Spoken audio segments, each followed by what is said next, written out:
Bonjour à tous, Bonjour à toutes. bienvenue dans cette vidéo dans laquelle nous allons voir comment utiliser les archétypes de Jung en séance de coaching.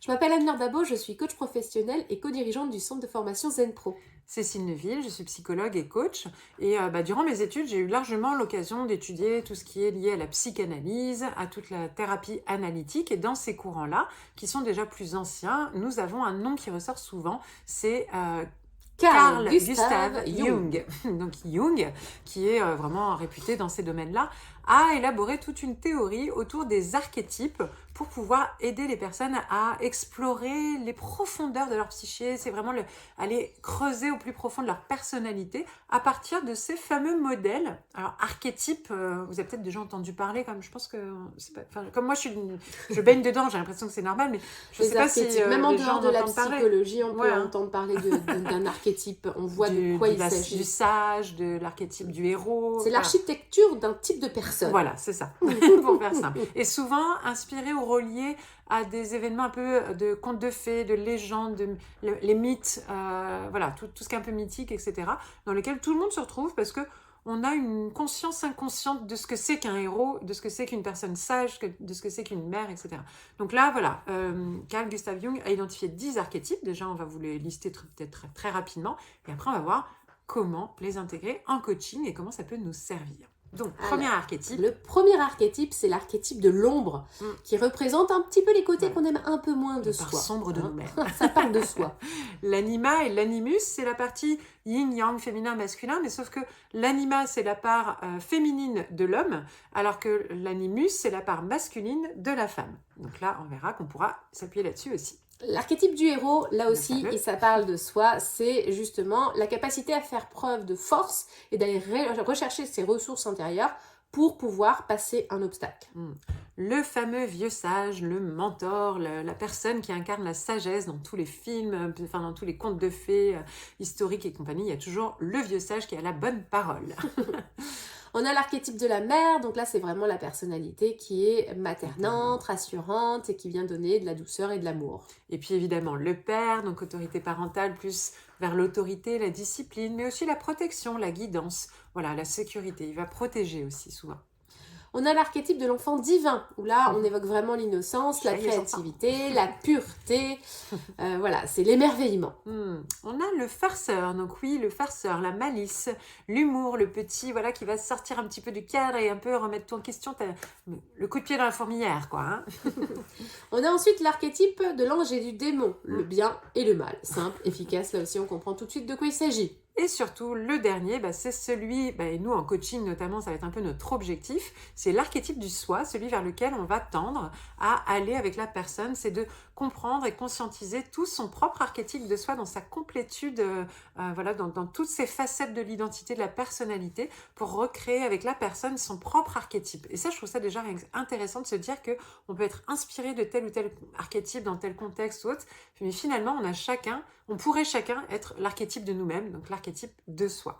Donc concrètement, en coaching, comment on peut utiliser tout ça ? On a déjà peut-être que c'est en expliquant déjà ce que sont les archétypes et puis peut-être de partir sur lequel a résonné le plus en vous là quand je vous les ai cités, expliqués, pour pouvoir partir d'un schéma qui vraiment résonne en eux en ce moment. Moi, par exemple, quand je lis ces archétypes, j'en ai 2 qui vont résonner. J'ai un petit peu la maman, la mère, avec ce côté protecteur, maternel, que je retrouve dans ma vie en général, mais aussi le côté sage, la sagesse, le mentor, qui va donner des conseils, aider les autres à aller mieux, être présent, etc. Je pense qu'il pourrait presque y avoir d'autres archétypes, parce qu'il y a d'autres théories avec d'autres archétypes. Et on peut, disons que celle-ci est très ancienne quand même. Il y a peut-être une modernisation aussi. J'aurais probablement l'archétype du sauveur, quelque part, un petit peu trop. On va pouvoir explorer notre part d'ombre. Voilà. Et même si ça fait un peu peur, c'est vraiment un moment où finalement, quelque part, quand on veut par exemple apprendre à s'aimer, on doit aussi accepter nos parts d'ombre parce qu'elles font partie de nous-mêmes et c'est comment accepter pour mieux s'aimer globalement en fait. Exactement. Et puis, on va évidemment travailler, comme on l'a vu tout à l'heure, sur l'anima et l'animus, donc pour aider la personne à trouver la juste place entre sa part de féminité, sa part de masculinité par rapport à son identité sexuelle de genre naturel, comment elle se situe, de quoi elle a besoin, quelle est la difficulté par rapport à ça. Évidemment, on peut travailler beaucoup sur ces 2 ces deux archétypes-là, anima, animus. Évidemment, travailler sur le héros, ça surtout sur les objectifs, pour la nôtre, qui est notre quotidien, puisqu'on va vraiment aider la personne à découvrir ses ressources, ses forces, pour pouvoir qu'elle puisse elle-même, par elle-même, passer tous les obstacles qui vont se présenter, même qui se présentent actuellement, mais qui se présenteront aussi plus tard. Et puis, on peut l'accompagner à réfléchir à ses archétypes parentaux. Donc, on avait la mère et le père. Et donc, voir quelle posture prend l'archétype maternel dans sa vie et l'archétype paternel dans sa vie, à quel point elle peut retrouver un bon équilibre par rapport à ça, est-ce qu'il y a des excès, des manques. Donc là aussi, tout un travail vraiment d'exploration qui peut être très intéressant avec la personne qu'on accompagne. On arrive enfin sur le dernier, puisqu'il s'agit de l'individualisme. Et là, c'est la croissance, c'est les développements personnels, et c'est aussi notre cœur de métier. C'est lui expliquer que finalement, cette quête, elle va être une quête permanente. On apprend en permanence à se découvrir parce qu'on évolue, etc. Et que c'est le quête de toute une vie. C'est ça. Et après, on peut aussi être amené à utiliser ces archétypes parce que spontanément, la personne va nous évoquer peut-être un rêve ou une pensée. Ah non, mais en ce moment, j'arrête pas de penser, j'imagine ma mère ou j'imagine moi en tant que mère. Donc là, il y a l'archétype mère qui vient jouer. Ou alors, j'imagine là, j'ai rêvé qu'un sage me parlait dans ma méditation. Du coup, le sage, il représente quoi pour vous? Donc c'est aussi de travailler par rapport à ce qui vient spontanément en créativité ou en visualisation ou dans un texte qu'on lui fait écrire en art-thérapie ou dans un dessin, quel est le symbole qu'il peut y avoir derrière tout ça, qui peut ressortir et aider la personne à interpréter les symboles de ces archétypes qui viendraient d'eux-mêmes. Évidemment, en étant dans cette réflexion, ça va devenir une source d'inspiration et de créativité pour la personne que vous accompagnez. Donc non seulement elle va interpréter et elle va voir les symboles, mais en plus, ça va pouvoir justement lui permettre de trouver ses ressources probablement et de passer à la créativité et la prise de solutions.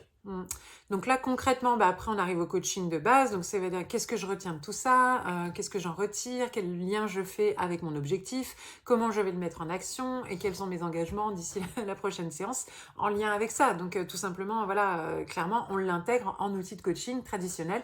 C'est juste les étapes du départ qui sont différentes d'autres, mais c'est un outil de coaching finalement qui peut être super puissant et très intéressant au niveau inconscient, imagé, voire même métaphorique, parce qu'on peut aider la personne à utiliser les histoires aussi autour de ça, voire même utiliser nous-mêmes des vraies métaphores et un dessin animé, une histoire, un conte. Vous savez, il y a beaucoup les contes et légendes, etc., qui tournent autour de ces thèmes-là. On a souvent le héros qui machin. Il y a d'autres archétypes qui peuvent ressortir d'ailleurs. En quoi ça vous parle, qu'est-ce que ça vous donne comme leçon, qu'est-ce que vous en retenez, etc. Donc voilà globalement comment utiliser les archétypes de Jung dans nos séances de coaching. Je suis sûre qu'il y a plein d'autres idées qui pourraient vous venir.